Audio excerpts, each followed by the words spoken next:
Bienvenue dans ce guide de moins de 10 minutes qui vous explique comment gérer les devis et les factures au sein d'Organilog. Nous sommes actuellement dans le menu de gauche Gestion, devis et factures et on peut voir ici le tableau qui regroupe à la fois les devis et les factures. On a en haut un système d'onglets qui permet de voir soit tout, soit uniquement les devis, uniquement les factures, ou alors des statistiques globales ou des statistiques sur les 12 derniers mois. Donc actuellement dans cette liste, on a un choix de colonne avec une colonne qui permet de gérer les favoris, une colonne type devis ou facture, le numéro du devis ou de la facture. Comme on peut voir, il y a une ligne qui est vide parce que la facture est en statut brouillon. On définit la numérotation que lorsque la facture est en cours ou lorsqu'elle est payée. On peut voir une date, le client associé, le statut, le total hors taxe et le total TTC. Dans le choix de colonne, on peut voir qu'il y a beaucoup plus d'options disponibles. Si vous voulez voir par exemple la date d'échéance d'un devis, date à laquelle le devis ne sera plus valable, vous le pouvez. Idem pour les factures, date d'échéance à laquelle les clients doivent payer, vous pouvez l'afficher et comme ça vous pourrez savoir quand est-ce que vous devez relancer les clients. Je vous laisserai regarder par vous-même l'option que vous préférez en affichage. On va commencer en cliquant sur Ajouter un devis. On est sur l'interface qui permet d'ajouter un devis. Donc, on peut sélectionner un client dans la liste des clients existants ou en créer un nouveau. Dans notre cas, on va en utiliser un et on utilise son adresse par défaut. On pourrait utiliser une autre adresse. Par exemple, il pourrait y avoir une adresse d'intervention et une adresse de facturation. Ici, on a la date du devis, date limite de validité. On pourrait définir que c'est valable pendant un mois, par exemple. On pourrait définir une référence spécifique, si c'est utile dans votre cas pour reconnaître certains devis. Dans tous les cas, il va y avoir un numéro de suivi pour le devis. Ensuite, on va pouvoir ajouter une ligne. À gauche d'une ligne, on peut voir une petite loupe. Quand on clique dessus, on voit tous les produits que vous avez ajoutés dans Organilog. Donc actuellement, il y a des produits, mais il y a des services aussi. Un service dépannage avec un tarif spécifique et par exemple un produit qui est clé USB. On peut voir aussi la liste des interventions liées à ce client. Donc on voit qu'il y a des interventions et on pourrait les facturer directement. On pourrait dire finalement j'aimerais facturer cette intervention. On clique sur le petit bouton plus à côté et ça ajoute une ligne liée à l'intervention, la date de l'intervention, la quantité. Donc c'était une intervention, le tarif qui était estimé par rapport à votre tarif horaire ou alors le tarif que vous avez indiqué dans le budget réel de l'intervention. On pourrait rajouter une section avec on pourrait rajouter une section et on pourrait rajouter, par exemple, un paragraphe. On déplace pour mettre le paragraphe par-dessus et on pourrait définir cette intervention a été réalisée par nos soins le 25/10. Vous pourriez définir un petit message spécifique.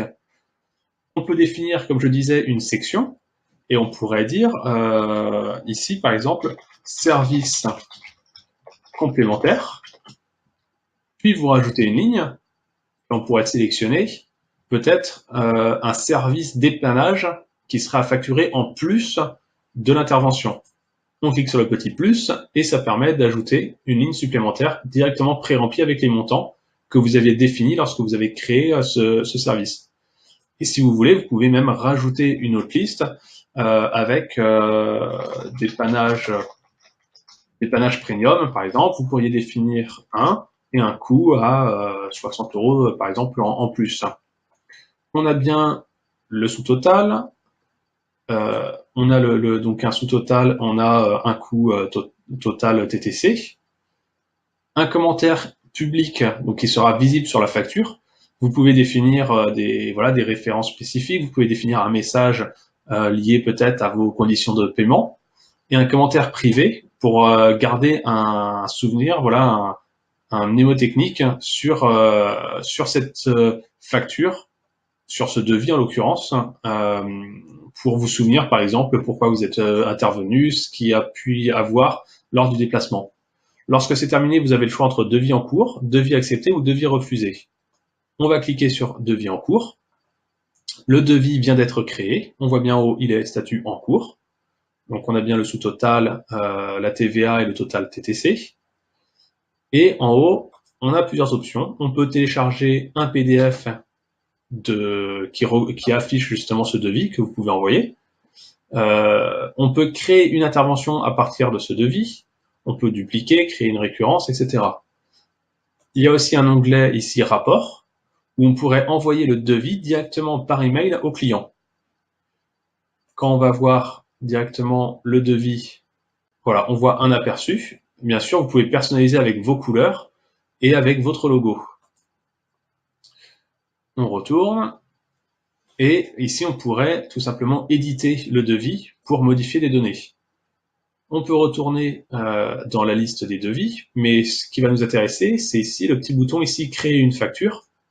Et on peut facilement créer une facture à partir du devis. Donc ça reprend exactement les mêmes champs, finalement. Et vous pourriez cliquer en bas, facture en cours. Et voilà, la facture vient d'être créée en reprenant le devis. Quand on retourne dans la liste devis et facture, on voit bien les deux lignes qui ont été ajoutées.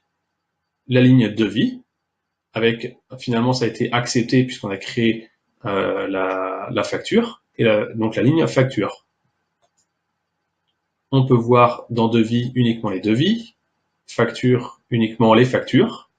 On pourrait aussi filtrer en haut date minimum et maximum, on pourrait filtrer sur une période précise, par exemple sur un mois, sur une année, depuis le dernier bilan. Vous pourriez voilà, choisir avec précision. Et dans filtre, on pourrait sélectionner directement par rapport à une numérotation de factures. On pourrait choisir toutes les factures d'un client ou alors toutes les factures qui sont en cours ou alors qui sont payées. Bref, on pourrait vraiment filtrer avec précision.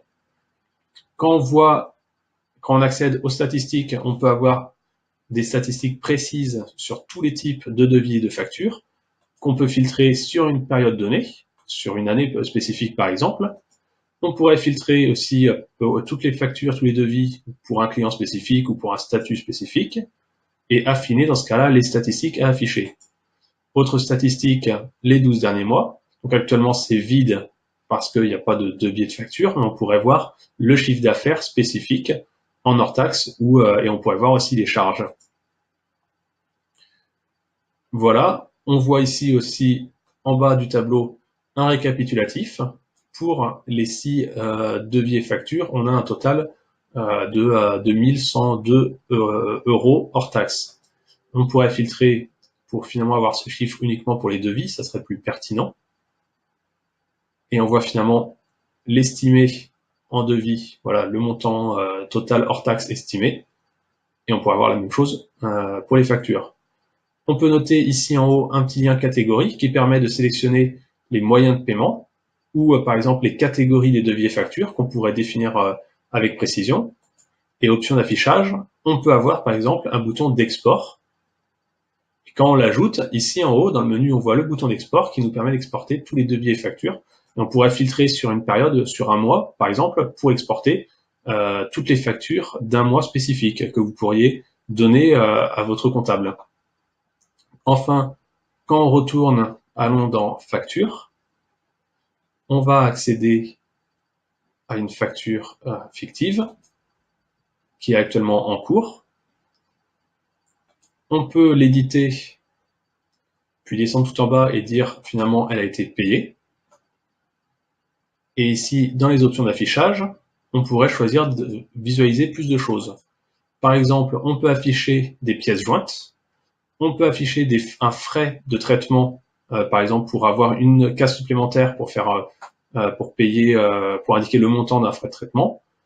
On peut indiquer le montant payé et on peut ajouter des champs personnalisés pour finalement rajouter tous les champs que vous avez envie.